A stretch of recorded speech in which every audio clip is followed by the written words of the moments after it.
Testing, testing.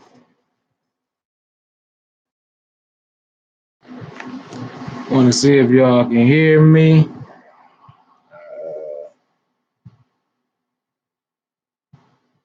Twist back up my hair. I'm trying to see if this thing working right.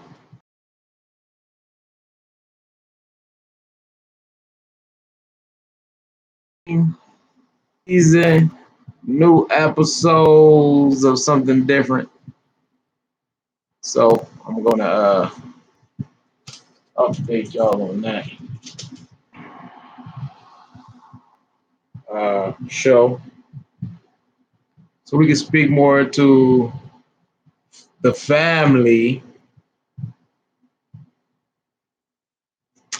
So okay, all right, that's cool. Whatever. So hold on, give me a second.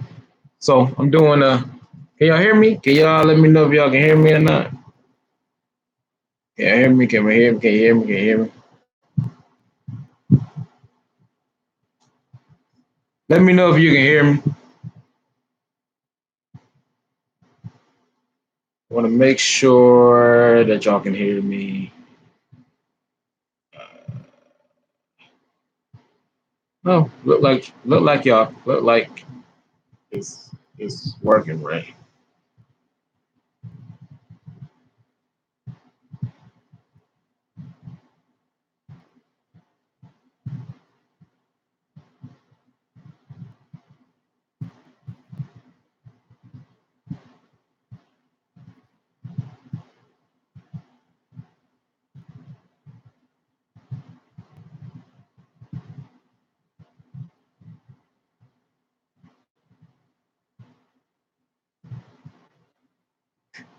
Y'all can hear me? Testing, testing. I don't know if there's a lot of feedback. I'm trying to make sure my audios and audio stuff is correct. Let me know if you can hear me. Just gonna share the video real quick. So I'm starting up a new segment. I'm gonna keep the wine and John. The wine and John ain't coming back to the end of summer because I got a spiritual journey I'm on, and it conflicts with the whole idea. So, anyways, so I'm starting something new. This is more, family oriented. It ain't gonna be ain't gonna be specific to any demographic. So yeah, I wanted to talk about a few things, family, kids, how, I perceive me and my wife, how to raise kids and how to function, man, as a human being and not as and just be more considerate to every scenario as possible. There's a lot of things I think we don't really be considerate about. I mean, even with parenting. So I'm just trying to share this video real quick.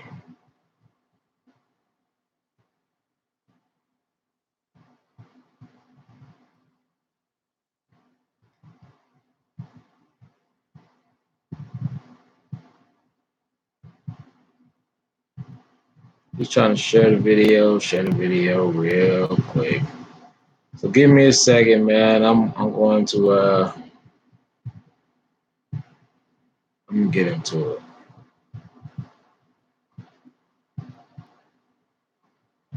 If it's too much noise in the background, let me know. I'm trying to get some air in here because I'm hot, always hot. That's another thing I was thinking about too the other day while I was laying down. I'm like, man, I'm always hot. And then if you look up this thing called spontaneous combustion, it's a real thing. I remember years and years ago, I was younger, man. I think I was like 17. And I had looked into it for some reason. I'm like, oh no, because I was watching something in and they was talking about people just bursting into flames. I'm like, ain't that's crazy? Like, why we ain't talking about that on a day-to-day basis? But spontaneous combustion was like a real thing. It was like a real thing where people burst into flames. I mean, what is that? Is that not some type of judgment? To me, I'm like, how is you bursting into flames? So give me a second. Still about to tag people in the video, but to get to the point, to start getting to the point. Um,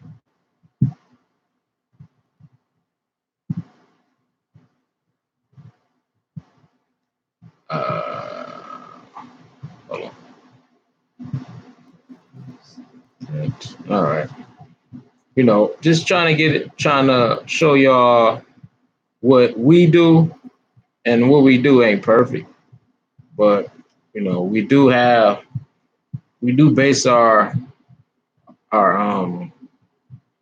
what we do off a ground rule, some ground rules, and it helps us a lot. And me and my wife being, we grew up different, not too different, but different. Well, in some cases, very different.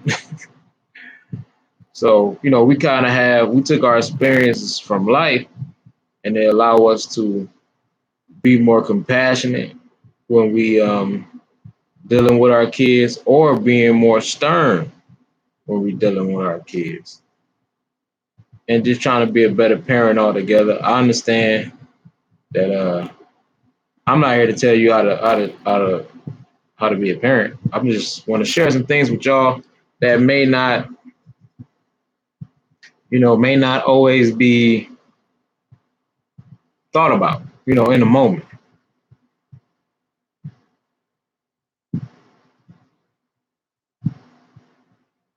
Okay, 1 second. So basically, just getting into the idea of, you know, being a parent. You know, I'm racking them up, man. I think I got more kids than a little bit. So, and one of the things I learned is everybody can't be disciplined the same, and everybody, mosquito or something. Anyways, everybody can't be disciplined the same. So it's like, in certain scenarios, whatever scenario you got in your house, if you got more than two kids, especially, um, certain kids respond different to certain things. Like I remember growing up, and I used to say to myself, if my mother don't yell at me so much and she would just, talk to me calmly, I would better receive what she was saying. So me having that idea in my head, of course, I didn't ever express it to her, even though I think she was very willing to hear that and accept that, and proceed with a different method on how approaching me and how I will react. And I look at some of my kids and I kind of feel like they have that same type of spirit. Because when they do something wrong, I react I react strongly for all of them. But then I act and I see how they react, and I say, well, maybe this kid and this kid shouldn't get the same type of reaction. So what I learned is to talk to them more. Now, mind you, I'm still in the works of trying to be the best parent I can be, but we I mean hilltops, mountaintops over thousands, millions of people, because our kids are very respectable. Every time we take them out, they people always stop us in the middle of a store, whatever they're doing. They say, "Man, your kids are very respectable." Basically, they seem well I don't want to say the word train, but the scriptures say, "Train up a child the way they should go, they never should depart." But they people say that our kids are they seem like kids. They don't seem like kids that people normally see. we had went out today to Applebee's. Finally got a babysitter, so me and the wife was able to go out. We still had one kid with us, but and we seen kids running around Applebee's acting crazy, running into the waiters and whatnot, and and we knew 100% our kids would never do that, and we would have enough authority over our kids to tell them come sit down, and they would come sit down. So again, I'm gonna roll into it. I'm gonna share this one more time.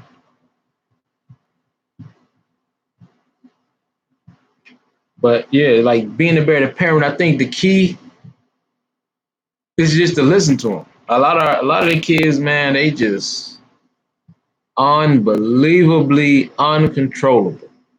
And we read scriptures that say from birth they destined to be wicked. So a lot of kids are destined to be wicked, but that's because of who who is it. I think from my perspective of it, my reality of it, is because of who their parents are. They destined to be wicked. If your father been in jail 3 times this year, your mother, she leaving you with the next door neighbor for 2 days and ain't hugged you, ain't kissed you. You know what I'm saying? There's certain scenarios that allow you to be some type of a different type of person than everybody else surrounding you. So certain scenarios allow people to be grown up from birth, man, to not be, you know, any type of they don't have any type of righteousness put into them. So I mean, who you gonna become? Who you gonna become? If you whoever is teaching you and whatever they teach you, that is the only thing you learn. So that's who you will become. So one more time, I'm gonna try to share this one more time.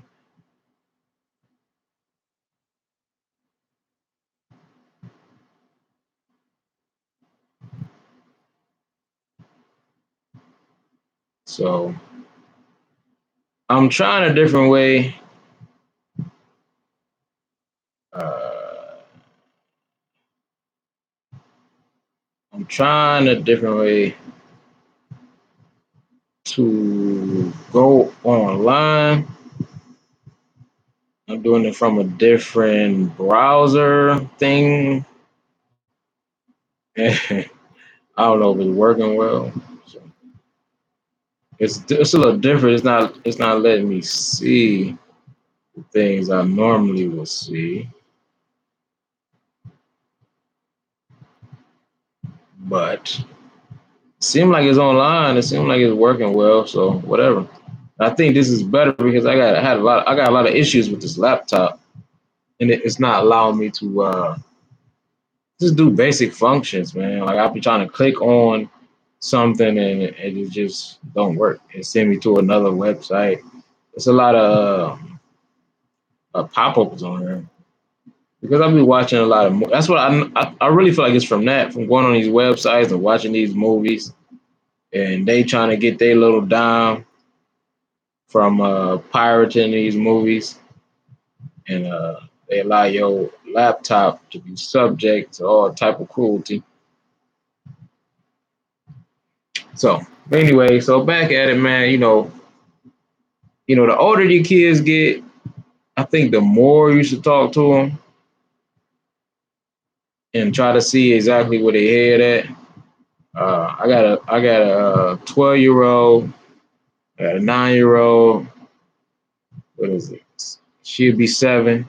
They both 6 right now, but I got a 12-year-old, a 9-year-old, 2 6-year-olds, a 5-year-old, and she just turned 1 a little bit.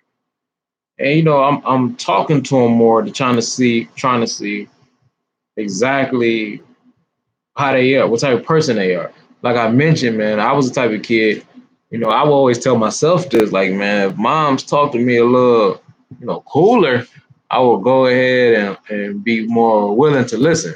I know it's stupid. It's stupid as ever. But that's how I was thinking. But I never told her that. So, we gotta kind of consider that.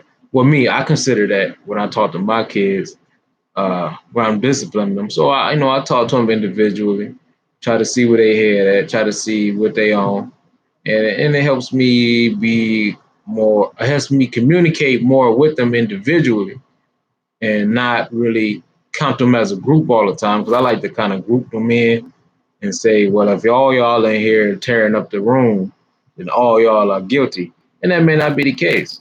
And a lot of times, one of the kids will say, well, I had nothing to do with it.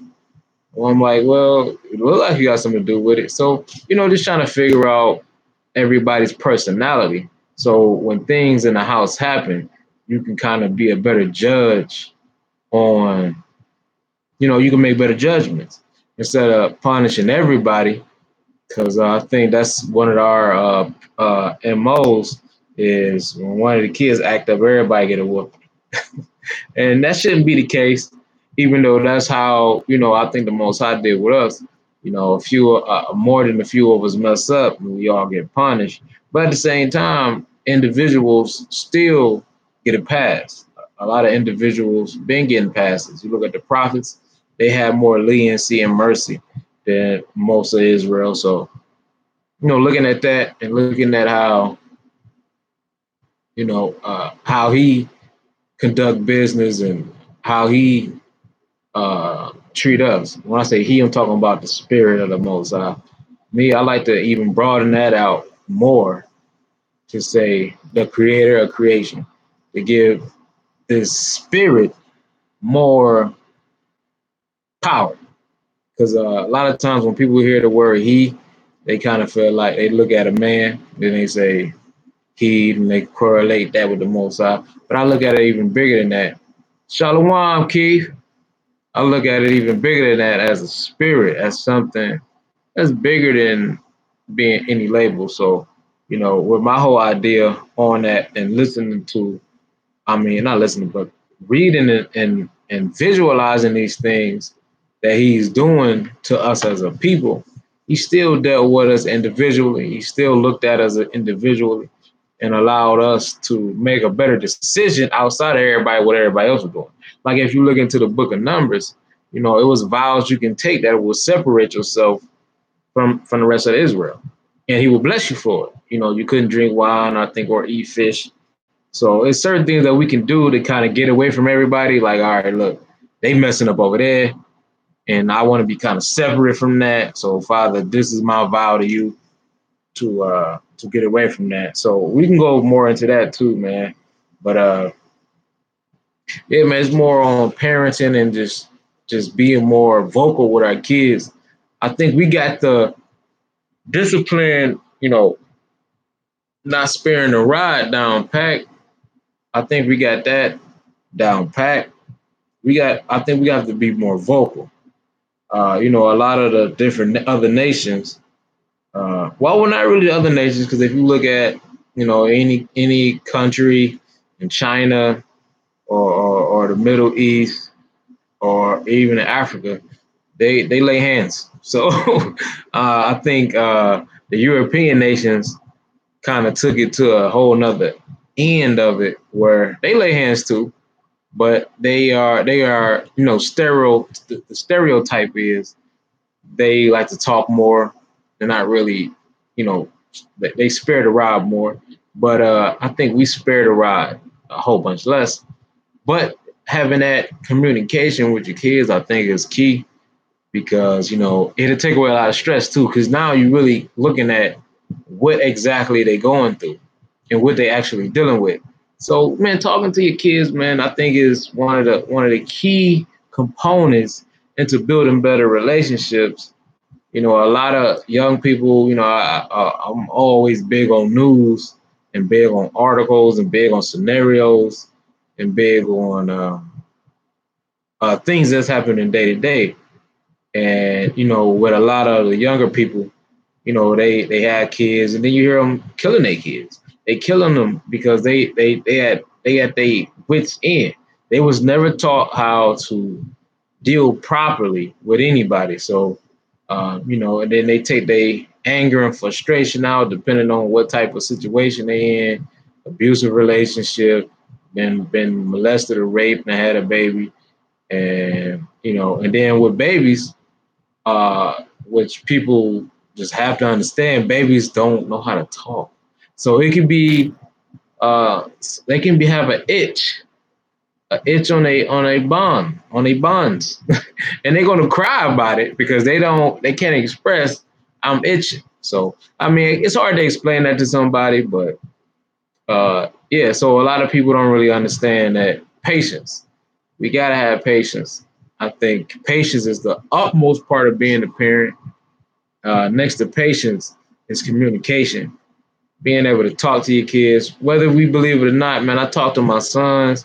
They tell me, my youngest boy, he told me some amazing things. And it really put me in a perspective. It really kind of really had me reminisce on the things I used to say to myself as a kid. So, and it helped me be a better parent, knowing that these are individuals.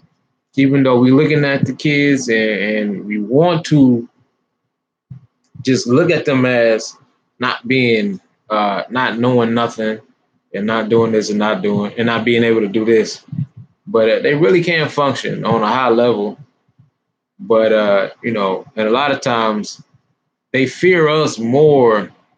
They fear us too to the point where they don't want to express nothing, so we have to ask them to express things. And even then, they probably be reluctant to express, thinking they might get in trouble. But then you have to consistently, be in that mode where you like, just talk to me, just talk to me. Even if they do something, they may draw on your wall and you just ready, like, all right, look, I done told you 10 times. Stop drawing on the wall. This is it. Whooping time. That's cool. But the approach I take now is I talk to them, and that gives me time to better understand why you even doing it. The kid may express that, you know, I forgot, or the kid may express that I was watching the video and the video told me to, something may be influencing him to do that. So just trying to have a lot more communication with our kids, and then we can say the scenario is, one of your kids drawing on the wall, and you come to him, and before you start whooping, you say, why do you keep drawing on the walls? You say, well, he tell you, well, the video you put on all the time tells me or shows other kids drawing on the wall, and that's a good thing. Or their parents come in and they be laughing and proud of the kid. So he thinking maybe if I draw on a wall, my mom and dad would be proud of me. So instead of whooping them, be like, you know what? No, that's a lot. That's not the case here. We're not gonna be proud of you or drawing on the wall. We're gonna be proud of you if you take a piece of paper and draw us a beautiful picture, give it to us. We'll throw it on the fridge and tell everybody you did it every time they walk past it. Just being having that communication, man, I think is very key. I'm not no guru. I'm not no expert, but I got about 15, 11 kids, man, and understanding how to be a better parent comes with the territory of what we're trying to build, man. And it's bigger than, grow up, try my best to get you in college, you get a decent job. It's way bigger than that. I think, what our mission is here is to build up people who are who have spiritual influence on other people to cause them not to want to do evil. If I have 10 kids and my 10 kids can teach 1,000 kids to not want to do evil, I think that's better than any college that they're going to, because them 1,000 kids could potentially kill somebody. Even my kids could potentially rob somebody or something. Just trying to make a better world, man. You can't make a better world from the outside. You got to start from the inside. If everybody put it in their mind, everybody say who want a better world, say, you know what? I'm going to get my kids to be better, and they can prolong this idea of a better world through teaching. All praises, Brittany. Yeah, man, I think it's a good idea that we talk to our kids more. Our kids actually may have things that we can learn from. I know my kids taught me plenty of things. I just turned 30 this year, but I feel like I'm super old, man, because I've been having kids all through my 20s. And, you know, trying to be a better person first it helps. It's going to escalate to you trying to be a better parent. So if you're trying to be a better person, I mean you have to be a better parent. And me just trying to be a better person, I have to be a better parent. So and I think that all comes. I think we kind of neglect our kids sometimes in that aspect. You know, especially brothers who feel like they got a lot on their shoulders, you know, dealing with, you may have a camp or, you know, whatever type of congregation you got running. And you may feel like, you know, I got a lot of weight. I got these grown men on my plate. No, them grown men ain't on your plate. The only thing you got on your plate is your kids. Your kids is your responsibility. Nobody else is your responsibility. Like these guys, they have nothing to do with you. Uh, Yeah, man, indeed. You know, we got to make sure that our time is used wisely, man. Ain't no grown man is on my plate. Ain't no grown man is my responsibility. Now I will try my best through the things I learned to show you the things that have helped me. I'm not about to show you nothing that I have never used, never tested out, never experienced. I'm not about to show you none of that. I'm about to show you all the things that I use that help me out. Now, if it helped you out, all praise. But you not my responsibility because you have a responsibility to deal with your kids. So what I teach, what I'm showing you, will always be something that I experienced, and Father willing is something that you can take with you. But you also, as a man, have to take something, and you have to grab onto something and find a foundation. So when the kids you have to teach them. Everybody is a teacher, I think.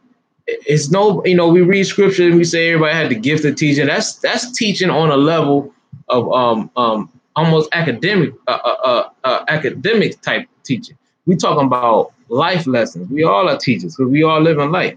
So I think our main responsibility. Think about this: if everybody stopped having a responsibility of taking care of the grown men, and everybody just take care of treat their kids like these are going to be grown men and grown women because they are. I think we can kind of move this bar a little forward faster instead of trying to teach these grown men who will never change their ways. You know, I hate to kind of go off the tangent a little bit, but a lot of these brothers and sisters, man, is never going to change. They come into the Sabbath only so they can be there, so they can say, "Yeah, I'm here." In school when they should read off attendance, here. That's the only reason they doing that. Say, yeah, man, I be at the Sabbath doing it, whatever. Don't worry about them. Them people, they not your responsibility. And plus, the scriptures say that, you know, lording over the heritage. You're not the lord of the heritage. You're the lord of your kids, and you need to take them and be more responsible with them and teach them. And like I say, one of the key things for me, man, again, is communication. Communicating with your kids. Talk to them. Uh, I mean, I know that I have the ability to scold them and put them on punishment and all that. But you also have the ability to hear them out too. Just see what they got to say. And I mean, you know, of course, if they are there just acting a butt and you know and talking is the last thing you want to do. I understand them type of scenarios. We all been through them. Still, you have to find a way to see what they're going through. I think a lot of the stuff, you know, as a people, man, even people in the street, man, I seen this video a long time ago. Young dude talking crazy, man. He was like talking crazy to this old head. And he was like, man, look, I'm gonna do this to you, I'm gonna do this to you, whatever this, whatever that. And I think the scenario went where he recognized him.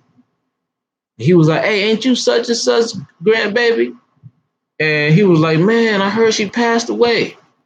And you can see it in the brother's spirit. He was like kind of transforming. Then he was like, yeah, man, she died, but I don't care nothing about none of this. You know, he going off.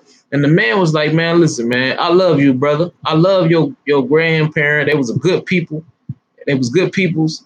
And you know, he kind of went on that whole spiel of showing love to him. Dude broke down and hugged him. He like, and the dude that was recording the whole incident because he was gonna give him the business. And but the little boy, he just happened to recognize, and from that, you know, why they was discussing, and he gave him a hug, man. Both of them started crying. So communication, man, this the one thing we lack as a people. is talking to each other. We think that we supposed to just be up on the top of this, up on top of our game because of our situation. But nah, we people are not supposed to go through drama and constant um, um, dramatic things. We supposed to all get a fair chance, man, at life. And a lot of us starting up in the negative. So, we gotta communicate with each other, man. What I'm saying by that is you grew up, you probably had two parents in the house, love you to death, tell you every day how beautiful you was, hugged you. And then you got other people who father molested them. Mother was on dope. And these people are in the negative. They have to have so much more love and affection to get to the point that you was already brought up in. And now you done excelled, and now you looking back at people saying, how messed up they is and how the most high ain't with them. But that ain't the case. The case was they never had the opportunity that you had. So, and even with our upbringing, man, we have opportunities as through our experience to not allow our kids to be subject to something that we have the ability not to put in them.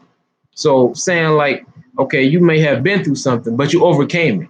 So now why put your kid in a situation that you luckily overcame, or it was a blessing that you overcame, and now you strong enough to be a better parent to your kids. But instead, you putting them through that same scenario saying, well, I had to go through this. That's not, everybody shouldn't go through the same thing you went through. Your kids especially. If you overcame something so traumatic, I don't think you should put your kids through the same type of traumatic situation. We should have, this is how I look at life.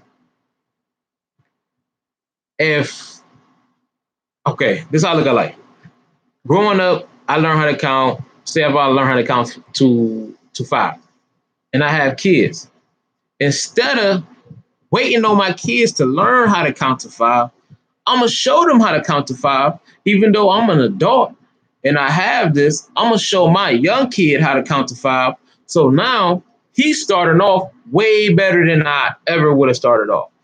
As an adult, he's getting the information from me as an adult, as a kid. So how much more would he grow once he reached my stage? And then the things that he learned, he take that same method I took, and then he teach his kids. So I count to 5. I was able to count to 5 when I was an adult. And I taught my son when he was young to count to 5. And then by the time he got to my age, he was able to count to 20.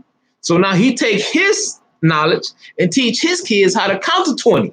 Now, how much further will they be able to count by the time they get to an adult? And that's how you sustain a kingdom. That's how you build a kingdom. And I don't think we're trying to build a kingdom. We holding back all this knowledge from our kids because we saying this, and this is the stupidest thing on the planet. We saying this. I had to go through this. I had to go through this struggle, so you got to go through the struggle. That's not how everybody else works. Everybody else give their kids what they know, and then their kids become smarter. And kids don't have to go through the stupid things we had to go through to learn these things. Why would we allow our kids to have to go through these stupid things if they don't have to and still learn a lesson? Think about that. Why would if I had to walk through the mud just to get to the other side, and then I get to the other side and say, oh, man, it's a piece of wood right here. I could lay this wood over the mud, and then nobody else will have to walk through the mud again. But instead, I'm saying, well, I'm going to let my kids walk through the mud so they can see this piece of wood and know that if they would have put the piece of wood before, they wouldn't have to walk through the mud. That is the stupidest thing on the planet. I got this wood. Now I know that, okay, man, I could have laid this wood to get through the mud. So let me lay this wood for my kids so they can walk over the mud. And then next time he say, you know what? I'm going to build this piece of wood. I'm going to lay this piece of wood down, but I'm going to make it even better. I'm going to put some rails on it so they don't even, so it don't even wobble that much. We have to put something on top of something on top of something. And this is what we doing for our kids. We building up and we saying, go ahead, you build up now. That's the stupidest thing ever. You cannot build a nation like that.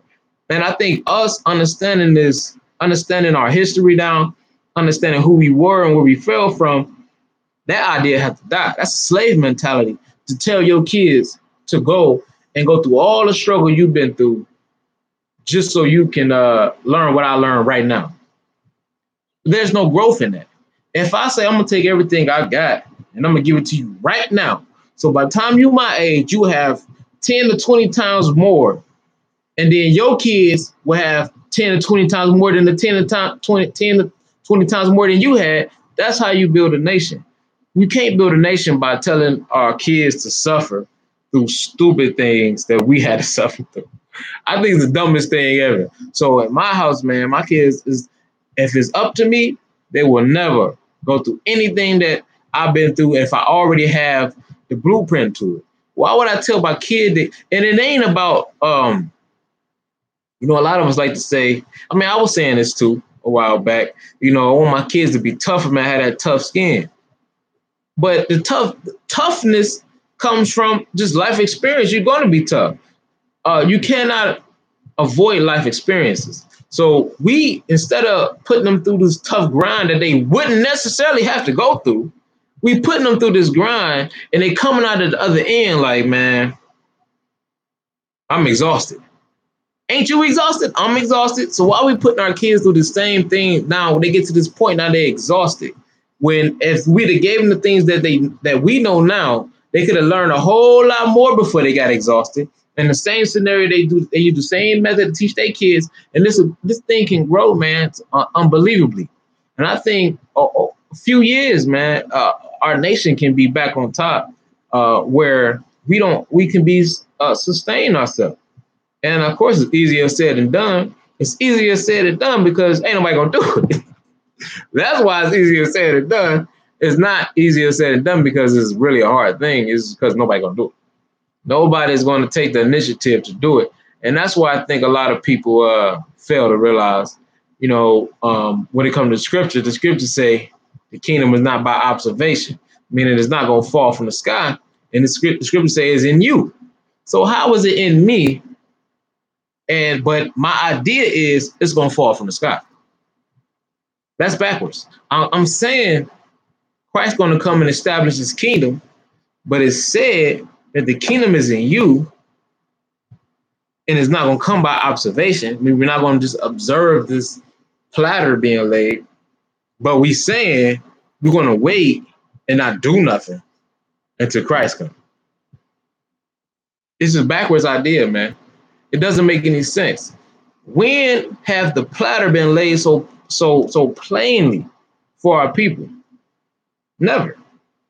We had to fight to get to everything. 40 years in the wilderness with Moses. He said he put us in the wilderness to humble us, to see who would serve him and do his will. And then the people came out, they was willing to do his will. He killed off everybody else, though. Everybody else had to go. So, I mean, that's the same thing with our kids, man. We have to give them the things to help them succeed and see who's willing to succeed. We all gonna have kids that's gonna be like, I don't care about none of this stuff you're talking about, Pops. All right, well, to the wayside. I mean, nothing we can do about it.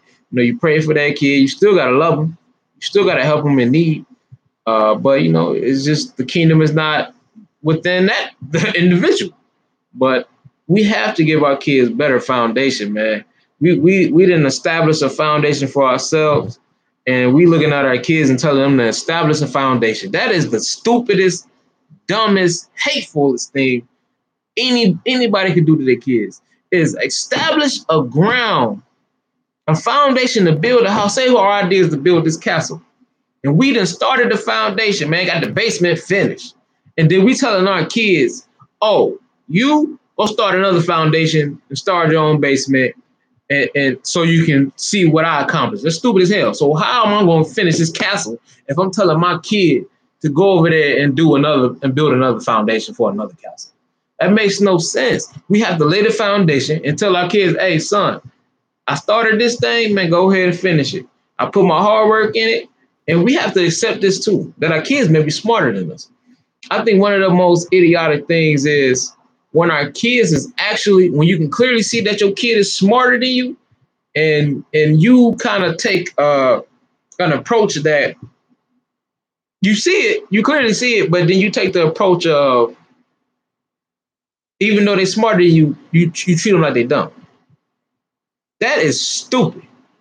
Your kid is obviously excellent in math, but and then they come to you and say, "Hey, Dad, man, what's this math problem?" Blah blah, man, yo, this is this. Then you come back and say, "No, Dad, that's wrong." Or, you know what I'm saying? Instead of us being like, "Oh man, I didn't know that, man. You smarter than me in math." You don't have to say that, but you can congratulate him in that type of spirit. Say, "Oh man, I didn't know that. You are very intelligent."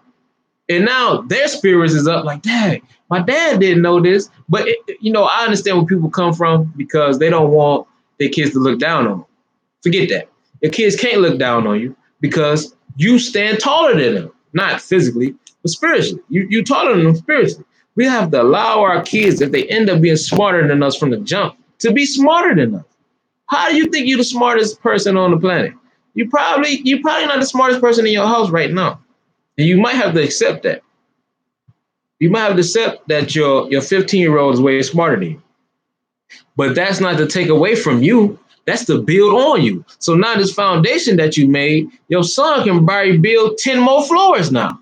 And then his son can finish building another 5 more floors. I think we're looking at this whole thing wrong, man. I really think we're looking at this whole nation building thing in the opposite direction. And a lot of people, when they hear us talk, they like, oh man, that sounds idiotic. Cause I can see right now the solution is to do this and do that. And you telling me I gotta wait for this to happen and this to happen. I understand Christ's gonna come back. And he also said the kingdom is not by observation. So how do y'all put them two together and make it work? It can't work. It has to be something we're missing in this whole thing. And I think the thing that we're missing is we have to do something before anything changes. You cannot expect change sitting somewhere on a Shabbat, man, and not doing nothing, man. It doesn't make sense. Nobody on the planet have ever got anywhere by not doing nothing. You had to do something. I look into a lot of I was looking into a lot of successful stories about whatever nation it may be, and how they come from this and they come from that. A lot of luck and prayer is involved with their success, but it's a lot of work towards that idea being done. Now, everybody say, you work, you get paid, whatever. But if you have an idea of something, say if your idea is to build a lemonade stand. Say if you want to build a lemonade stand and you work a job at, I'm going to say something, the lumber factory. So you have all the materials to take and go build this lemonade stand, but you're not taking none of those materials to go build the lemonade stand. It doesn't make any sense to me. Like, you have to work towards the idea of what you want to accomplish.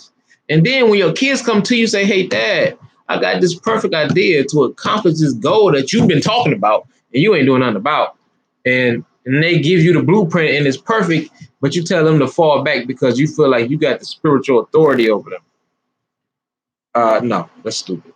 That's stupid, man.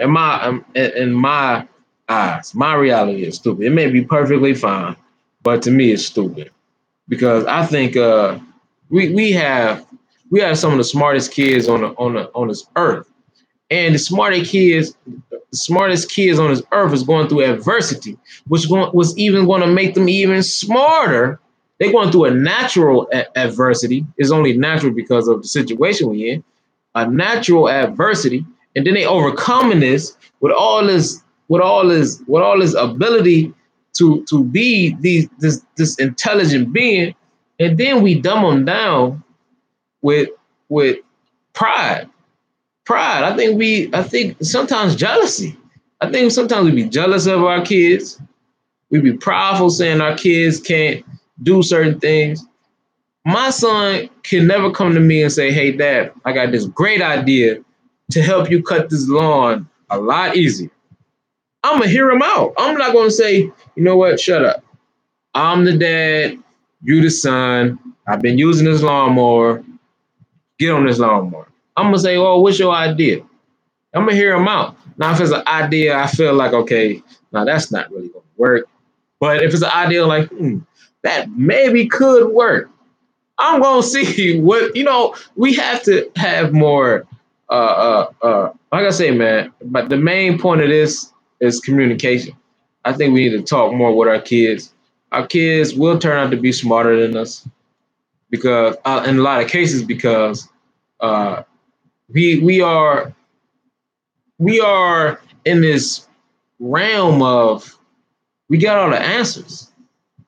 And when you think you got all the answers, what are you going to stop doing? You're going to stop learning because you got all the answers. That's the whole point. You saying I got all this knowledge, I got the blueprint.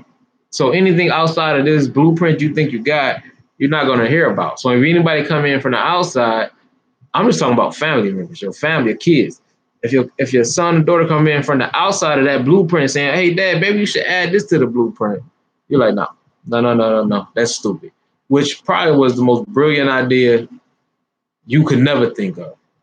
So, and this all goes into being a better parent, man. Just talking more with your kids. I had mentioned earlier, man. One of my 4-year-old, he 5 now. He had told me something, and it was just like, yo, I didn't even know you had that in your brain. So and it just helped me be a better parent, man. I think we have to get away from this notion, man, that our kids have to uh, suffer these consequences that we suffer. That's not true. The curses came from us not doing what we're supposed to. He said they're going to curse generations. And then the scriptures say, after he said he's going to curse generations, what is third or fourth generation? He said he'll bless many more over if we done what he said. So he didn't want to curse everybody. He just said, I'm going to curse a couple generations because of y'all stupidity. But if y'all do right, I'm going to bless even more y'all generations for y'all righteousness. And if you claim yourself to be righteous, then your sons is not under no curse. Your sons shouldn't suffer the things you suffered through. And then you making them suffer the stupidest things. You making them go through these stupid loops and holes when, I mean, if you had a choice not to go through a lot of the stupid things to learn a lesson, you wouldn't even do it. So why are you allowing your kid purposely go through the same stupid scenarios? That's a question I'm asking you. Yeah, it's stupidity, man. It's stupidity.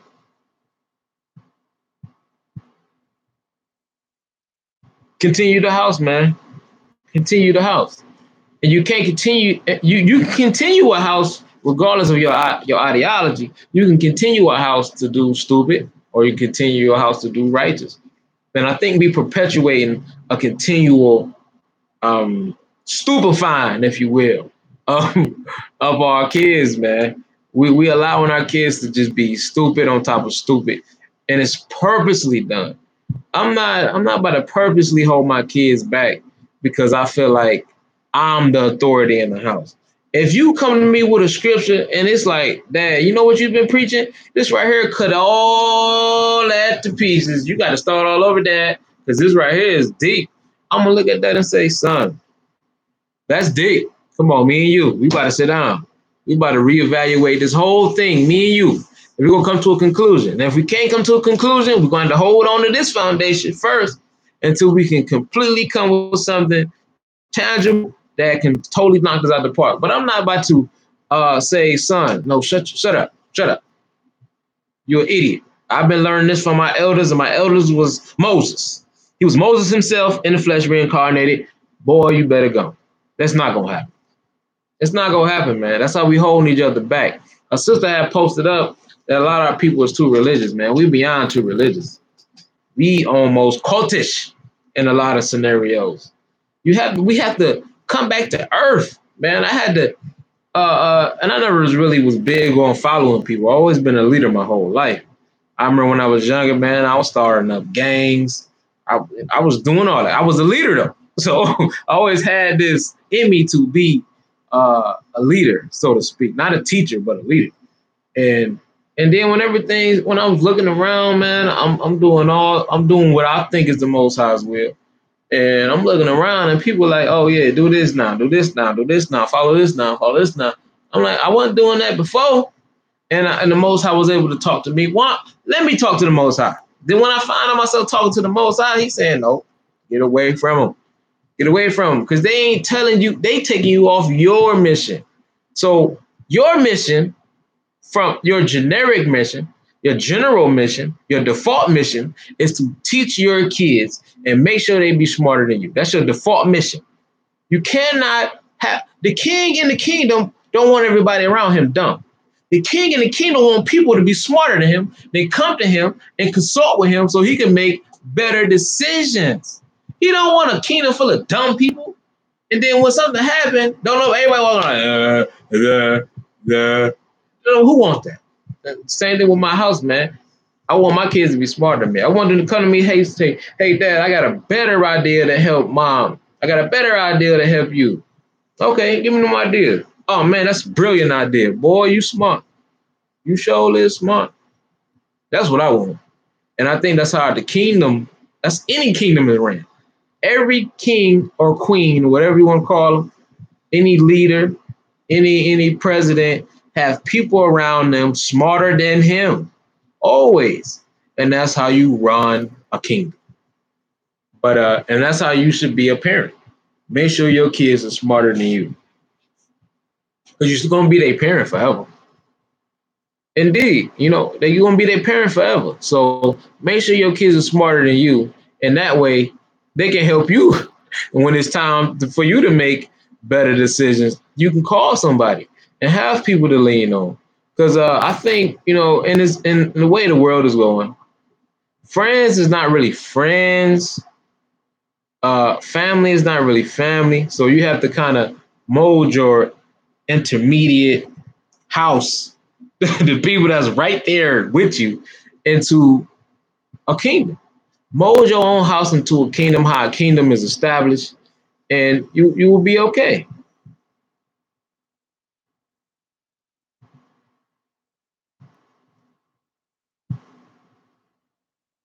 Indeed.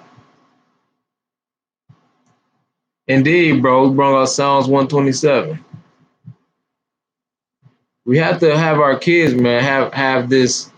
We got to kind of tear down this notion that our kids are supposed to just always be followers. And a lot of our kids are already built in, are born leaders. So you got a born leader in your house. First of all, you're not a leader, but you think you is. And then you got this born leader in your house.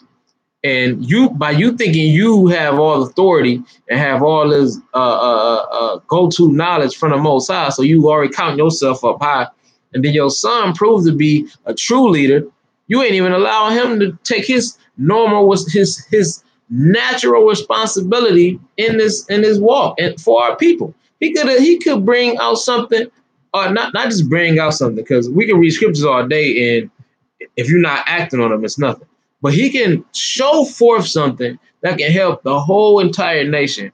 But it's your fault because you counted yourself as the elder, as the bishop of whatever congregation you at, and you're not allowing your son, who's the real bishop, who's the real leader, to really bring forth something tangible.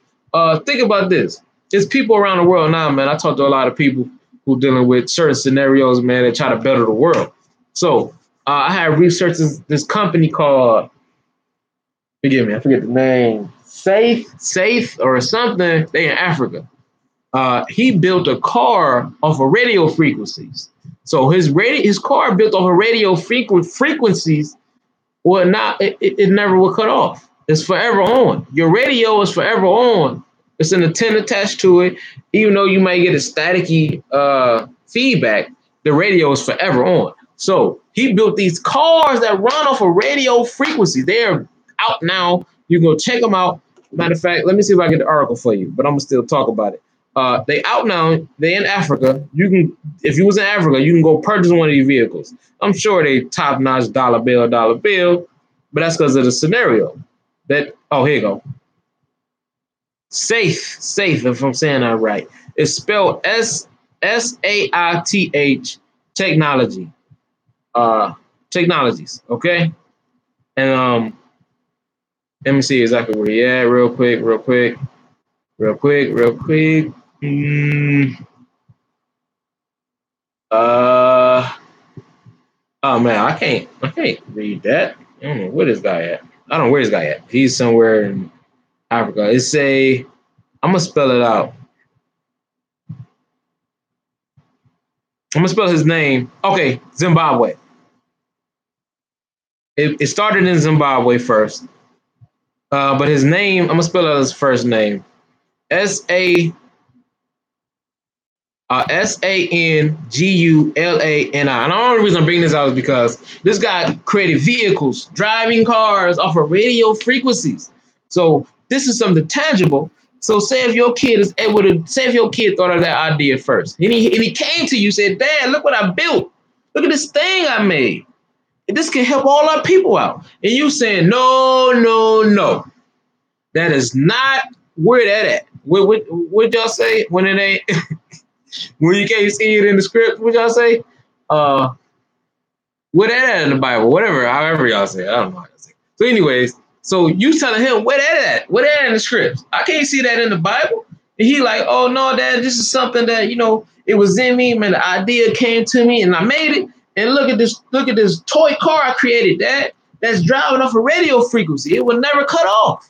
You saying, "Nope, I can't find that chapter and verse, son." He looking at you like, "What?" Chapter and verse. And then you take a hammer, bang, bang. Might as well smash his dreams.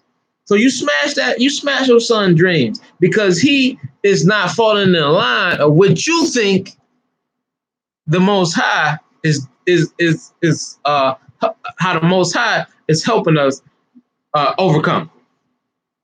So your son come up with this idea for radio frequency cars. We never need gas, never need electricity, never need to plug it up, and it's amazing. But no, you the leader, you the bishop, self-proclaimed bishop, and your son came to you with this amazing invention that can save the whole nation, and you won't allow him because that is not what y'all are teaching on the Shabbat. And that's the idea of our people now, understanding who they are. It's always a power thing in any type of it's always a power thing in any type of thing where something is being established as a whole. Anytime where people, a great magnitude of people is coming together and it clinging on to something, there's always a few hundred thousand people want to take that and say, "Oh no, I can profit beautifully from this." Man, and that's the problem. And it ain't because indoctrination, indeed. And it ain't because I lost my point. I'm saying that people can profit from this thing, and you're not allowing them for it to be profitable because you have this idea that you are something other than what you really is. You have this issue with with being this person that you were not called to be. And if you really called to be it, it should fall in your lap. You should not. I should not have to come to you and say, "Brother, oh yeah, man, I heard you had this information, man, to help me and my family out. Can I get it?" And then you tell me, "Oh yeah, I got it for you. Come to my class." What? I need it right now. My family, we're going through a tribulation in the house, and I need you to help me at this moment. And you telling me, "No, yeah, I got it for you. It's 100% solid. Come to my class." "No, I need it right now." "No, come to my class. I need it right now. Come to my class." "When is your class?" Two Sabbaths from now." "Oh my God. I need it right now though. Can I get it? Can I get some of it right now?" Now you're a fiend. Now you feed for it. That's what I'm saying, man. We have to tear off this thing that we think we somebody. That's why we fell in the first place. We thought we was somebody. We thought we can just dip off on the Most High and do whatever we want to do, and He would just be like, "Oh, yeah, because I chose y'all good." That's not the case. That's why we're in this situation now. So allow your kids, man. Talk to your kids. You never know how smart your kids is, man. I be buying my kids all type of stuff. Not tablets and stuff like that. But stuff like, my oldest boy and my oldest girl, they in the building. My daughter, she'll build something throughout the whole house. And they actually told us that they want to be architects. Who wants to build as kids want to be YouTube? Well, my son did say he want to get more into music and more into what is it called, YouTubing, because that's what he see. But their initial goal was to be architects. Who kids want to be architects? It's not a lot of them. That's why it's not a lot of architects. So I mean, it's a lot of architects, but if you look at the, uh, if you compare it to people who are not architects, it's not a lot of architects. Anyways, yeah, man, our kids want to do something that can solidify and put a stamp on some growth. When they want to perpetuate growth, man. So yeah, man, our people crazy, man. So Brittany, we asking for these things that are not tangible, that they're not even responsible things. Not responsible. They are not logical things to even ask for, man. If I'm telling you, uh, you know, um, don't walk on this side of the sidewalk because there's ice on there, and you saying no weapon against me shall prosper, and you walk on the ice anyway, and everybody who walked on the ice have failed and broke their arm. Why is you going to take that same route to go break your arm? But you think that no weapon against you shall prosper, so you go and you fall on the ice and you break. And then you questioning the Most High, or now you questioning yourself. But the smart thing would have been to do was, oh, I just saw 10 people fall and break their arm on the ice. Let me go this way. Why is that not the answer?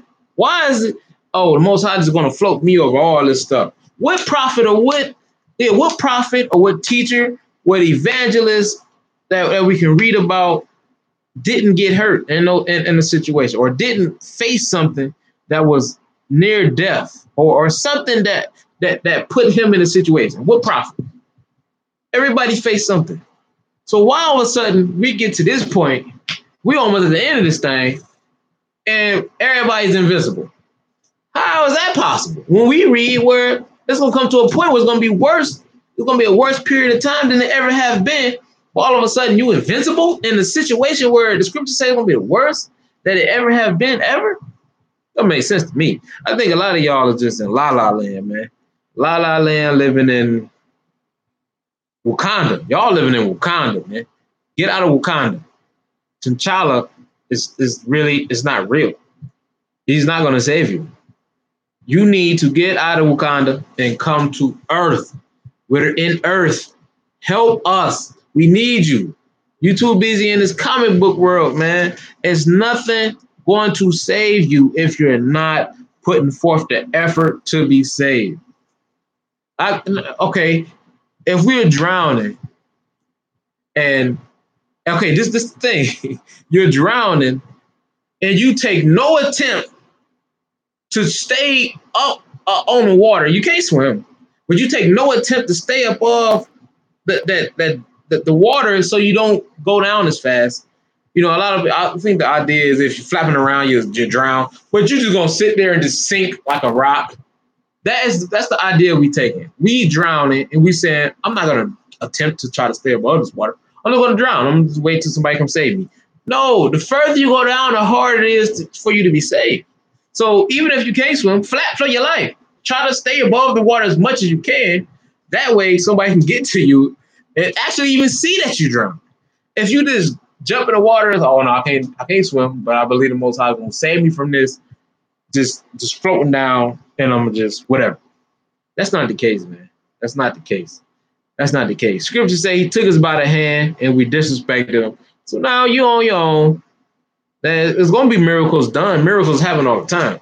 But don't think that these miracles is going to happen for you. Don't think that. Miracles do happen, but it's not going to happen for you. I done read plenty of miracles. Video footage of miracles happening. Not no edited BS. I'm talking about real live stuff. Because I'm into that stuff. I'm into looking into the world beyond the world. And then when you look into the world beyond the world, you find the most evil, I don't even think a lot of these people are really people. They can't be. Miracles happen to all people, non-believers, everybody. A lot of people experience miracles.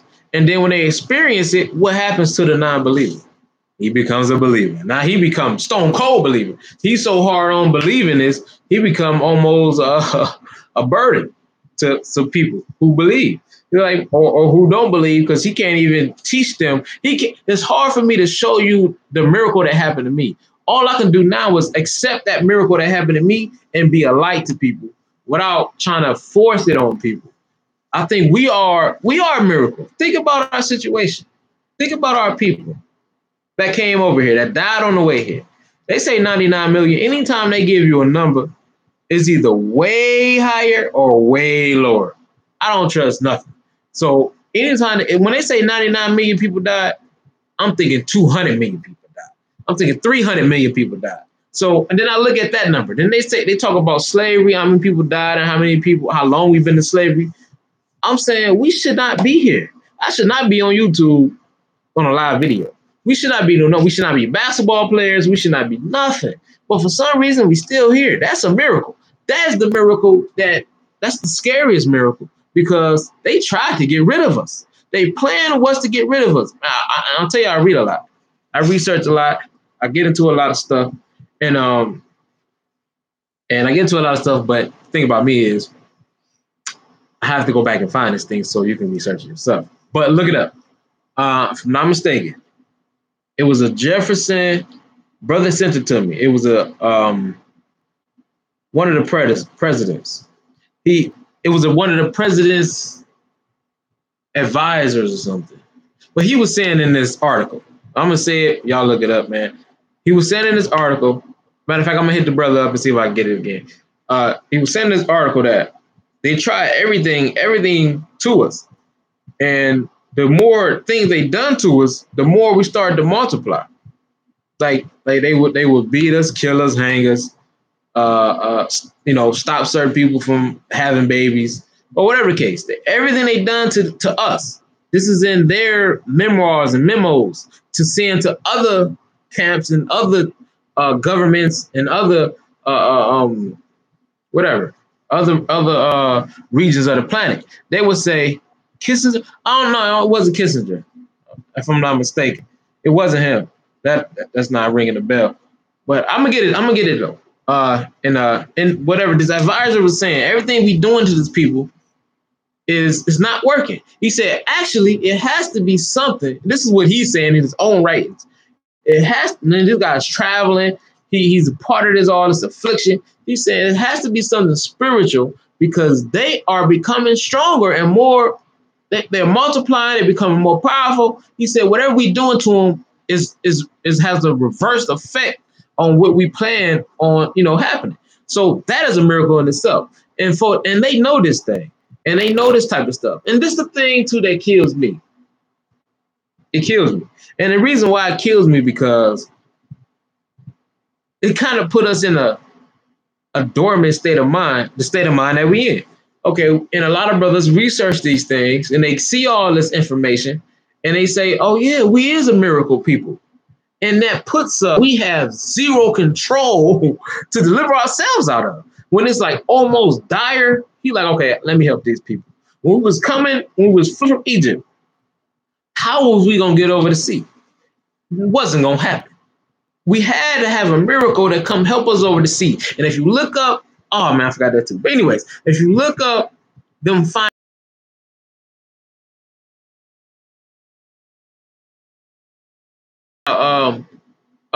material and all this stuff, all these Egyptian, that's the right word for it. Anyways, all this stuff belonged to the Egyptians. It's under that same exact sea. And these white people was digging it up. And all the white people with money digging it up. They bringing it to these news reporters. Nobody want to talk about it. Nobody's printing it. Then when they print it, there's so many stipulations. So, a lot of this stuff, they can't get worldwide recognition, but everybody can go check it out if they knew about it. So anyway, so that's turning out to be a fact. And with all these miracles, man, we kind of look at these miracles and say, well, we wait for the Most High to save us. That ain't how it works. You have to go do something. If he said he put you in the wilderness for 40 years, that's in Deuteronomy, in the beginning of it, I gotta get it. He put you through the wilderness to humble you, to see who will really keep his commandments. So now, don't you think that's the same thing? He's trying to see who really want to serve, who really want to build this kingdom. Where's your effort? I always talk about a resume. You can't go to no job. I'm trying to get this job, this boss job with all these benefits. You ain't got no resume. I'm like, well, this guy got a resume over here. Even though you first in line, this guy got a resume. I'm gonna look at this guy's resume because you ain't got nothing to show me. So that's how I think how it is now. You cannot go to the Most High and say, look, yeah, I'm ready for this kingdom, and you have nothing to show for it. Nothing to show for it. I'm not talking about preaching this. I'm not talking about this alien technology that you think. What was it called? The Nephilim brought. Man, that's stupid. Don't talk to me about that. Talk to me about, because you know what? You know what's not killing us? Alien technology. You know what's killing us? Human technology.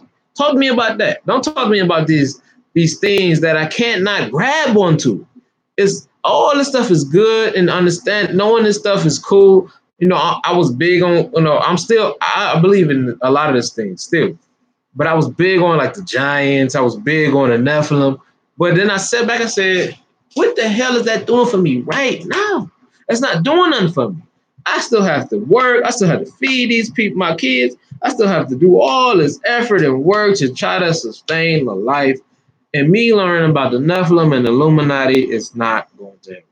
So, and that put us in a slothful mindset thinking that these things are top knowledge. We don't have to do nothing else but learn these things.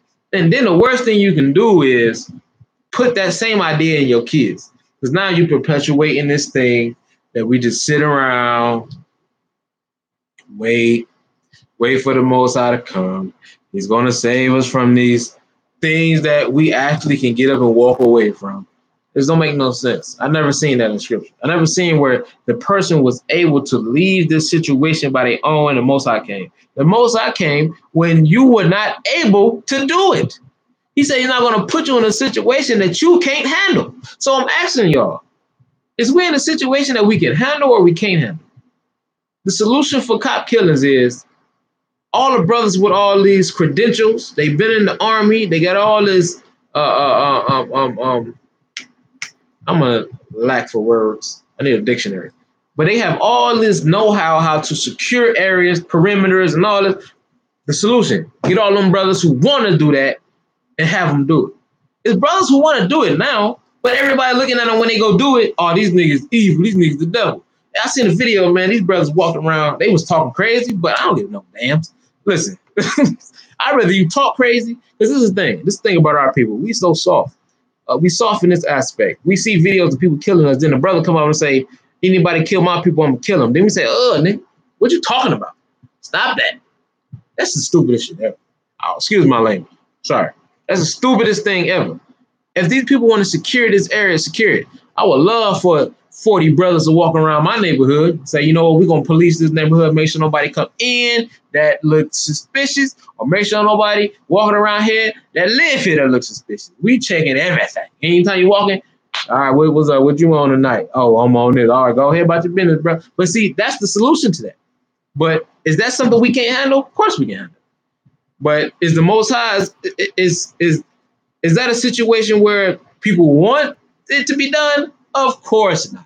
We want this to be done. We want all white people to just run up tomorrow. This is what we want. We can't lie.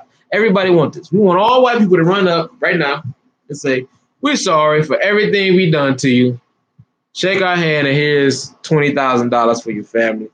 And we're going to live peaceably. Now tell me, what's more logical? Getting the brothers who already want to do this type of thing, but getting pushed back for being a security, or all white people giving us $20,000. And that's the idea.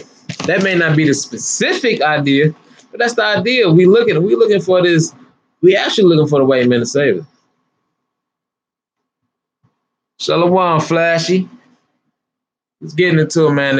It was supposed to be more about parenting, but we all over the place. So I'm gonna get back to it. So yeah, man, the whole idea on parenting is allowing your kid is communication, talking to your kids, trying to see what they're more into, and allowing them to be that person that they feel like they are more suited to be. You can't, if your kid is good at painting, why would you make him? Why would you force him to build? And you not doing nothing. So he has nothing to fall off you off of. It ain't like, scripture say show that If your father was something, then that's what you would become because you will be teaching your kid that. So you don't know how to do nothing. You don't want to do nothing. You don't want to never learn how to do nothing. So your kid pop up and say, "Hey, Dad, I want to be a painter." You like, "No, I'll be a builder." Well, Dad, you ain't doing nothing. So allow your kids to be who they are, unless you already teaching them something to be, and that way something can come from that. So if I allow my son, I'm not doing that. I don't know nothing. So if I allow my son to do something, he does it well. Okay, yeah, that's who you're gonna be then. Teach your son that too when you get older. And now we got a whole line full of painters, excellent painters, and we not taking away their gift. I had to plug my phone up. I had to plug my computer up. But anyways,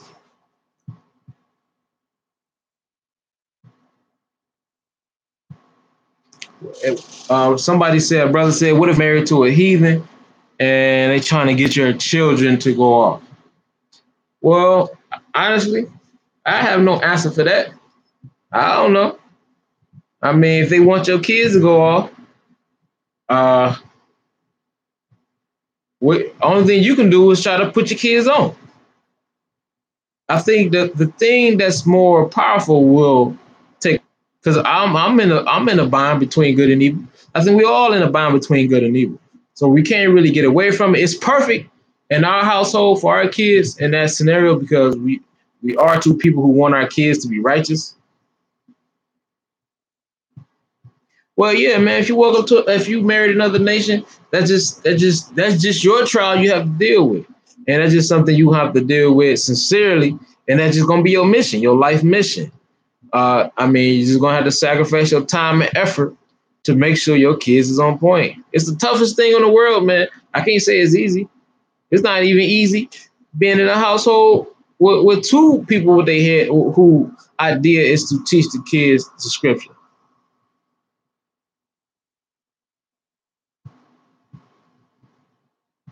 But man, hey, I heard this scenario millions of times, man, and it's nothing.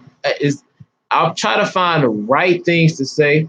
I try to find the right scriptures to find, and it all is going to come down. There, it's not an ideal situation, but the whole thing it boils down to your effort onto which how much you're going to sacrifice your time to deal with. When growing up, in school, I hated school. I hated school to death. Thinking about school right now makes me want to throw up. But anyways, being in school, I had the most fun in school when I was able to put my hands to something. I remember, I think it was like sixth or seventh grade. One of my science teachers actually brought frogs in we had this whole test about dissecting frogs and blah, blah, blah, blah. So he finally brought some frogs in and we actually got to dissect frogs and dissect worms. So find something where your kids can actually put their hands to, and they will have more hold on them with the word. So even if their mom is telling them something, it's something more powerful and substantial that they can touch with their hands that will hold more weight. They would say, "Well, it was better for us to listen to Dad because what Dad was teaching us hold more weight." So that's the route I would take, but it has to be a sacrifice. You have to sacrifice if that's what you really want, man. Out of this is your kids to follow the Most High, and you in a situation with the mom being from a different nation. That's just the sacrifice you got to make, and that's the only answer could come up with. When I deal with brothers, in those situations, is you got to sacrifice yourself. Your whole life got to be wrapped around you teaching them good, not teaching them that their mom is bad, but just teaching them good. Because what's going to happen is she going to say that you bad, and if you say, I'm going to teach them the right thing, I'm not going to bash her. I'm gonna let her be the bad guy. Don't just tell them about it. Ain't nobody can talk. Everybody talk. So if you saying the scriptures say, hey, brother, indeed, one more thing is like, so and when the scriptures say feed the homeless, help the homeless, go have them out and go have them help some homeless kids, and that's something tangible they can hold on to instead of just talking. I think just to jump off that real quick, um, We just talk too much. We talk too much, man. And the people I put myself around, they ain't talking. They do it.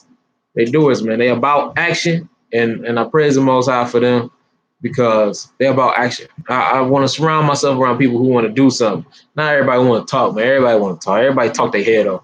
I never met a person who didn't want to talk. I was talking to my cousin, man. I talk to people all the time. I tell them, I mean, it's fun talking. I mean, I daydream. I still daydream to this day. I think about the things that I want so bad, and I fall asleep thinking about it. Oh man, I would love to do that. Oh man, I would love this. And then I said to myself, how I'm gonna get it? I'm just sitting here thinking about it. How I'm gonna make this a reality if I'm not going out to go make it a reality? It's backwards. So we gotta have this spirit in us to want to do it and to be go getters and have that. But man, yeah, when it comes to our kids, we got to put our life up for our kids, man. We have to take that long L. It's a long L just to just to have a strong influence on what our kids on the way our kids should be going. So that's all of my advice I can give to you, bro. That's just what I had to wrap my head around and what I had to come up with. All due to the Father or meditating if it's something that you can link on to.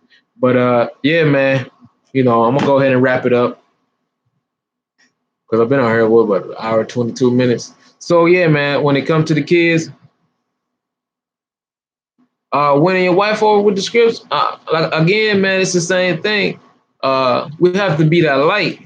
Like, me talking to people, when I give them verses and stuff like that, I can see that they listening and that, but them seeing me do something that I said we should be doing holds 10 times more weight than me even talking to them. It was a brother. I remember I coming out the store, right? And I was coming out of Dave's. No, my wife went into Dave's. I was parked the car. And a brother had came out, and it was an older lady. She was, man, struggling with these groceries. And I was saying to myself, man, I should get out of here. I should get out of here. My kids in the car, but they old enough to, stay in the car and not do nothing. So I'm like, man, I should get out of here. I should get out and help her. And I never got out and help her. And a brother come up. He was coming out with his girl. He come up, helped her, threw her bags and helped her. I put her bags in the car, made sure she was cool. She had like a little the little cage carry thing, and he helped her out. And I said, man, that's dope. So him doing it was better than him telling me, oh, I would help a homeless person. I mean, I would help an elderly lady put her stuff in. Well, nigga, anybody would say that. Show me what you're doing. What you're doing to actually prove what you say you would do. So when he did that, now I'm jealous. I'm like, oh man, I want to follow her home and put her stuff in the fridge. So but see, that's what that experience had done to me, man. It's better to do the things than just talk about it. No, y'all talk too much. Stop talking. And I mean, I tell people all the time, man, if you're gonna talk my head off, I'm gonna listen to you. Then I'm gonna say, all right, stop. We're gonna do this tomorrow. Oh no, okay, well let's change the subject. Because don't talk to me. I'm about action, man. I'm about doing it. Because I understand you can't. If I say I'm gonna walk down the stairs, how am I gonna get down the stairs if I don't walk down the stairs? It's just that simple. It's that simple of doing it. Like I say, bro, you can.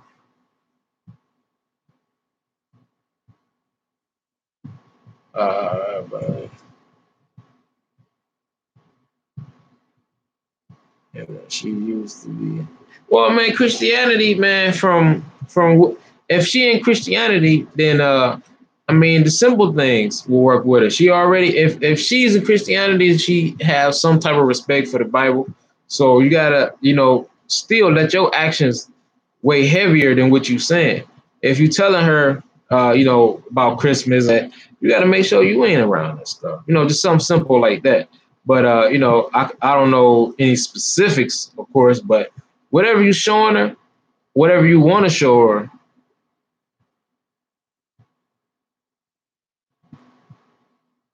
Well, I mean that's another case. I mean and that's the whole thing with with the whole situation of us dealing with other nations was they're not going to be able to hold on to the things that we will hold on to, and that still doesn't negate um, your mission. You still got a mission. Even if you want her to see it, you could try to get her to see it. But if she don't want to see it, then she's not gonna be able to see it. The most I say, strong delusion, man. He allowed people not to. He making people to not be able to see it. And at some point, you can keep trying. I know scriptures say after 1 or 2 emissions, go ahead, dust your feet off. But if you feel like you want to keep trying, for the sake of your kids. But at some point, you're gonna have to, focus on them 100%. They're gonna have to be your way, feel treated like they your way into the kingdom, and a lot of work could get done, on that side of it, man. But that's a tough situation, man. So I wouldn't. I'm not gonna tell you anything that not being in that situation. I cannot give you any other advice than what I gave you.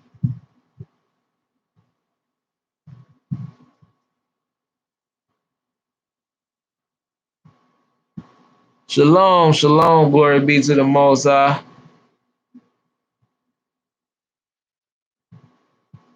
Oh no, it's all good, Julian. Tyrone, what's good, bro? Shalom, man. Blessings. Yeah, man. Just trying to, because that's the only thing I'm on is telling people, being able to.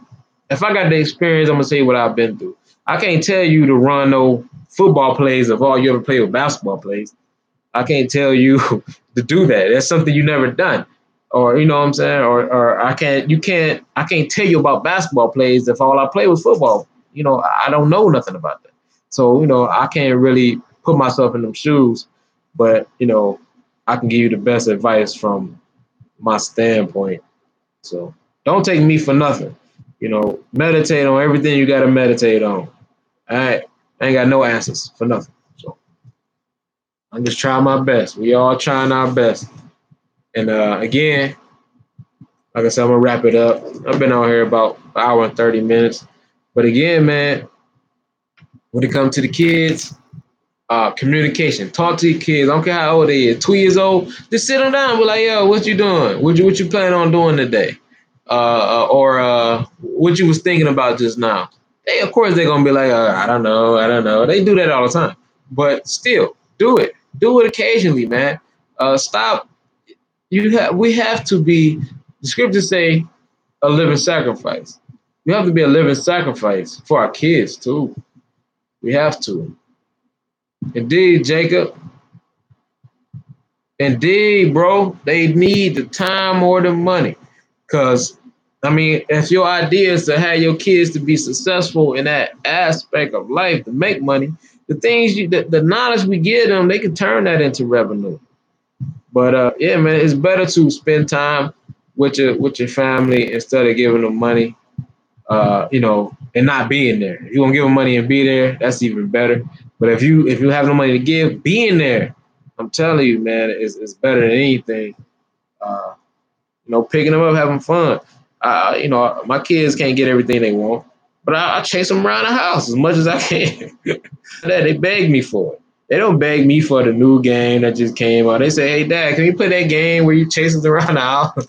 So you know what I'm saying. So and that goes into also being a better parent, playing with your kids more. And what scriptures say.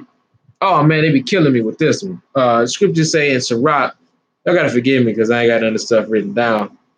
It say, don't laugh with your kids. And I looked at it and I read it and I said, man, don't laugh with your kids. What could that possibly mean?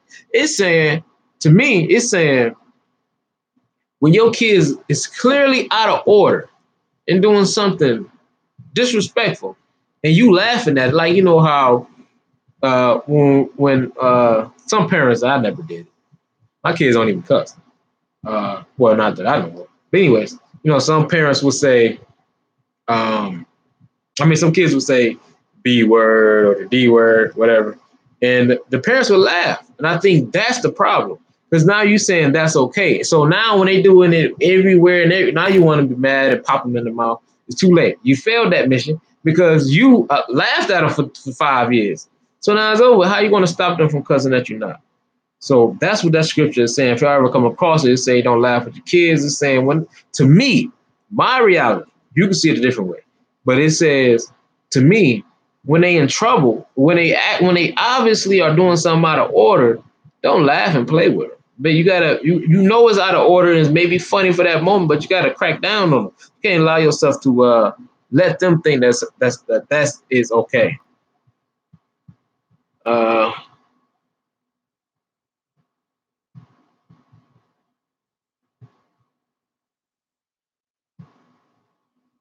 oh man, teens, that's tough because I don't have any teens yet. But there been some other people kids I've been wanting to knock upside the head. Well, no, that's part of the territory, man, of becoming an adult. And still, it has to be a lot of communication. I said it earlier. The older they get, the more you got to talk to them. Because think about us, we don't want nobody coming up to us as adults, like at the work spot. When your boss yell at you, you looking at him like I will choke you out and toss you under this machine. So, we have to be more, we have to communicate more. And then we have to look at on how we parented it, how we was a parent to them throughout the years. So how we brought them up, if it was more lenient and it was more or less whoopings and more, you know, more punishments, or it was more whoopings and less, standing in the corner. We got to see how we really raised them. And then we had to say, okay, well, this is what I raised. So now I have to find the best method through all my years of raising them, that the best route I should take now, because this is what I trained them up to be. The scriptures don't lie, I believe. If you train your kid up to be one way, they will never leave that idea. So if you train your kid up to be evil, they're going to be evil. They'll never leave that idea. They may not be evil every day, but that's going to be who they is. If you train your kid up to be good, they may not be good every day, but good is going to be their overall. So you got to see, with that situation, on how you talk to them as they was growing up, and everybody gonna smell themselves. I think that now, when I was younger, man, getting into the whole, I don't know if any kids watching, but any marital type thing. We was young. I'm sure they even getting younger dealing with that, and that have you, especially a boy, having full of himself.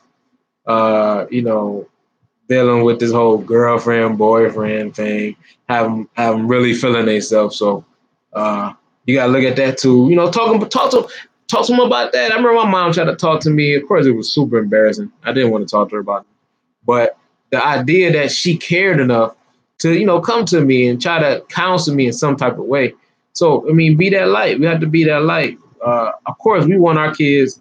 We want to be the sacrifice for our kids. We want to take all. We want to be this total shield for them. But also, as they get older, they got to make their own decisions. The older they get, the more it falls on them to be responsible. But we still have to talk to them and figure out exactly, where they mind at. Because some things happen to kids and they don't really talk about it. They may be getting bullied at school, or some dude may have touched your daughter the wrong way, or some girl may touch your son the wrong way. I mean, who knows? Teachers do stupid stuff, police, and they weigh heavy on our people. We don't fathom all scenarios.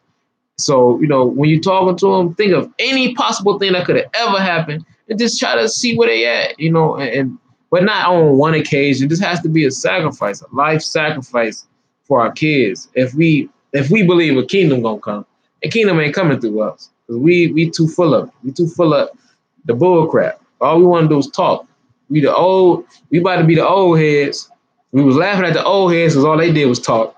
And now we about to be the old heads and all we do is talk. So we got to teach our kids not to be talkers, but doers. And talking to them, make some doers, man, and try to figure out where they at and try to guide them more. Especially us, man, our responsibility, especially us, because we are in this walk. We understand that a little bit of the blueprint, man, on how to be better people. We can actually put forth a lot more effort than our parents did, because we have a lot more stability and understanding. We didn't know nothing. Our parents didn't really teach us nothing outside of what they was taught, and and it was a thing, a generational thing of nobody being taught nothing for years. So now it kind of stopped with us, We was able to get a lot more history and a lot more understanding on life. And now we can actually talk to our kids and have a lot more influence on them. We're not just throwing our kids to Nickelodeon like our parents did, because we know all that stuff is evil. We know everything now was against our kids. So we have a lot more responsibility. So we have to understand that we have to sacrifice ourselves. I'm gonna say that a lot. I'm gonna say it a lot throughout my whole life. Not only for y'all, but for me. I gotta remember to sacrifice myself too, for my kids daily, and not look at my own goals without looking at the goals that my kids are going to bring forth or are going to have to accomplish. Indeed, sister, man. Hey, listen. I'm trying my best. Like I say, man, I ain't nobody. So, whatever I speak, man, don't take it as nothing but advice. Take it as crappy advice and go meditate, pray on it, and make sure you feel like you're doing the right thing. Indeed, I mean, we got to do more than just pray that it sticks, though. And praying that it sticks is excellent. But prayer without works, faith without works is dead. So if you want something to stick, really stick, you got to kind of press it on them, and not press it on them to the point where we demoralize them. Press it on them to the point, pressing on them in a way. This is how I press up. I want to know what's your idea of life. I'm teaching you this word. We reading the word. Now I want to know how you feel about it. Be sincere. You're not in trouble. This is what I want to talk about. I want you to be the best person you can be. Kids. We got to find a way to have our kids be more vocal. They're not talking, and then they're not talking, and then they dip for 2 years. We telling everybody, I try my best. I try my best to raise them right. Now they don't want to be around us. Be like, and then you get to a point you like, I done raised you the best I could. What more do you need of me? And all they can say is, you never understood me. You didn't show you love me. You like, I did. I bought you food. I can roof for you. That ain't it. We got a big job, man. We have to be sincere in this job too. We have to understand that our life is the sacrifice, because we is the first. We grabbing back a hold to this thing as a multitude of people, and there's so many people around the world who know they're Israelites. So our job just got harder, but we got a big reward coming, I believe, for doing this job.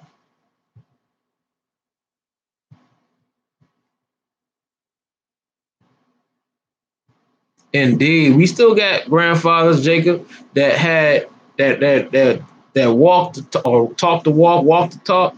They wasn't just talking. They showed you. They showed you, man. And a lot of them is gone now. So we the new talkers and walkers. We walk the talk. We walk the walk. We talk the talk. We got to be the ones who do it now. We got to bring back the big mamas. They all gone. Big mama's gone. We got to bring back the pawpaws, or what we call them. Uh, the pawpaws, I guess. I don't know. I don't know what y'all call your grandfather. But yeah, man, we them new ones. We them new ones. And it ain't coming in these type of scenarios where we thinking we holier than everybody else. It's just stupidity, man. It was a situation today, man. Like I said, me and my wife was able to go to Applebee's today. My sister and them, man, took the kids. So finally got some free time. Last time I got some free time, I think I turned 29. I'm 30. It's only been a year, but before that, it was like 7 years. But anyways, uh, it was a man next to our window. He died.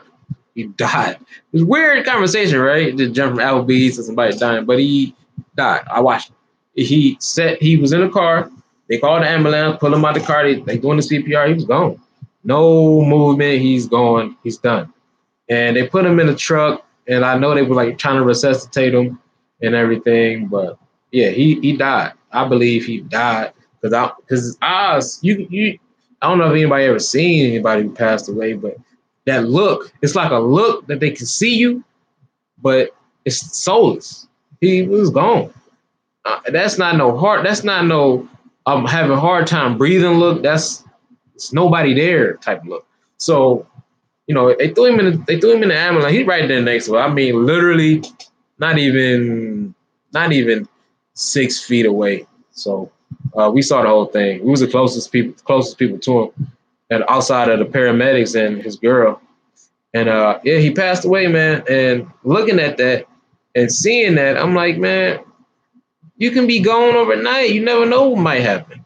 And everything we do throughout from the ages we able to function and and deal, you never know what type of stuff you accumulating spiritually. With the most high, like, man, I'm just done with you. You ain't about nothing. All you do is talk. You pretending all the damn time. You acting like you're an Israelite. You're done. And that's a laugh. That's not a laugh at people. That's a laugh at I could be next. You never know. He was a little older. He looked a little older than me. He probably was about maybe 35. He didn't look in his 40s. He didn't look in his 40s at all. So, and he wasn't shot. He wasn't none of that. It just like he just left. Yeah, it was pretty deep. And it happened today. So, it's still fresh in my mind, man. And it was just like, we hear about people dying. You have friends. I got into it with people who gone. So you hear about, but I seen people die. I seen dead people before, but it's just the whole idea of death is just the weirdest thing. I don't know. I mean, you never know. And then with that, man, like people say, you can't, you won't suffer for eating pork. It's a new idea. You won't suffer for eating pork. I'm saying, is that part of the law? So why even test it? You never know how the Most High deal with you. I think it's in the book of Isaiah. It is in the book of Isaiah, where it say, he burned up everything for the guy running behind the tree trying to barbecue some pork. So you never know who the Most High truly love. And I think the people that, he really want to work through, they just spend their whole life never doing nothing. Then they die. They die young. It's like, what's the point of you? I'm letting you live this life and you tearing up people's lives for and you never gonna change. So I think he just take people out, people they want to use and they never want to be used, and they die so young. Uh, that's my idea. That's my, because scriptures say the good. It don't say the good die young. It actually does say that. It's something to that effect where the good people die young. And I think it's because of the people who are able to be, a good vessel, man, is just not doing it. So everybody who's supposed to serve is not going to serve. And I look at that whole, nobody's going to put me in a bubble where everybody around me is righteous. I never saw that before. And it's not going to happen. It's not going to happen. Because even in Israel, all of them dudes, everybody in Israel was half that. I mean, nobody wanted to do right. That's why we in this situation now. And I got to bring it back to parenting one more time before I leave, y'all.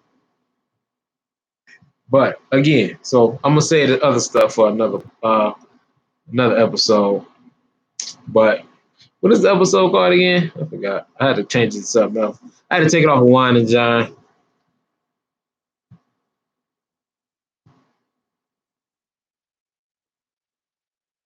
Indeed, experiences change your whole life. It's hard to be the same person after seeing things like that. Yeah, let the family speak is what this thing for. But anyways, yeah, man. But it happens on a negative spectrum and on a positive. Experiences change you, period. And I was talking to the brother Julian earlier and letting him know, like, let your kids experience the truth, not just tell them about it, and that will hold more weight than anything. If I'm telling you, you know, uh, touching this stove is hot because I touched the stove, it's hot. My experience is I'm never gonna touch that stove or that part of the stove again because it's hot. I mean, experiences it does make a difference. But on the same flip side of that, your experiences can make other people better, your kids, without them actually burning their hand. They don't have to burn their hand for you uh for them to get experience too. From you, they can get the experience from you. So we don't have to put our kids through the same type of struggles and situations that we've been through just because we've been through them and actually learn something. But other people don't work that way. That experience may be different. He may say, oh, I burnt myself. I wonder what it's like to burn somebody else with this. So, we cannot say that what helped us will help our kids if it's something a struggle we had to go through. So if we can avoid the struggle altogether, then avoid it. Of course we can for a lot of situations because we've been through it already. And yeah, that's my whole idea on parenting, man. I'm gonna try to stay more in tune because I'm trying to really be more of a something other than just the dude that rap. Just my voice. I don't want to be just a voice. I want to be somebody y'all can talk to, man.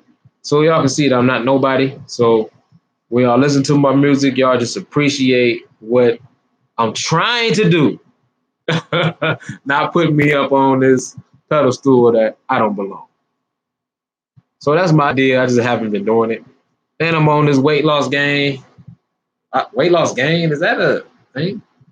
Weight loss game? That's like a oxymoron, isn't it? Weight loss thing. Man, I'm on this weight loss thing, and it's working. I feel a whole lot better, man. I've been jogging and running for like an hour and a half around my little blocks, man. It's been a blessing. I really feel different. I started on this. When I started, let me get y'all the date that I started. Because I did it 4 times this week. I don't remember doing it Monday, but I started on the 5th, maybe. I think I started on the 5th. But my idea is to do it from Sunday to Friday. And I'm just working on that. Keeping my health up, man, because I've always been a fit dude, always been in shape. And I kind of I ain't kind of let myself, I let myself go. I let myself go all the way, all the way. So, it's hard to tell people that, Shalom, Maurice. It's hard to tell people to eat right and be healthy if you look like you ate a submarine. So you got to kind of look the part too, maybe. You can't tell me about health and you're not healthy. That just don't make sense to me. So you can't tell me how much spiritual influence you have when you doing everything else everybody else is doing. So, we gotta, if you're gonna say something, you gotta be that person. Or you're gonna be a hypocrite. And the hardest thing is to get people not to be to trust you again. You say I'm 6'5"? No, I ain't 6'5", man. I'm 6 feet at best. 5'11". I think did I joke and say I was 6'5"? I apologize for that. I may have been joking. But yeah, man, I'm gonna go ahead and wrap it up, man. I appreciate y'all for wasting y'all time with me while I had nothing to do. But I'll get up with y'all, man. Shalom, everybody. And again, the idea of the day was to just communicate more with your kids. I ain't telling you to follow my lead. I'm saying just talk to them one time and see what they really on, see what they really is into. You never know what they might say to you, man. It might change your whole life, your whole perspective on life. And I'm about to put my email in. So anybody who wants to get at me, collabs, whatever. Got some business you want to conduct. Here's my email, Boye Management at Yahoo. So y'all can get at me right there. Cause my other email is just full of spam and hoopla and soobla. Oh yeah, indeed, sister. Glory be to the Most High.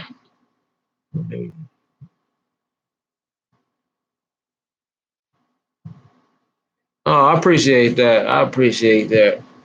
I really do. That's something we all strive to we all want to hear that we somebody. And saying that is really uplifting. Bless y'all, bless y'all. Shalom, man. I get it with y'all. I'll probably hop back on tomorrow and we can get into more some of these articles I couldn't bring out on the hand. I usually go live, man, random. I gotta set a better schedule. So this is the schedule for right now. I'm gonna go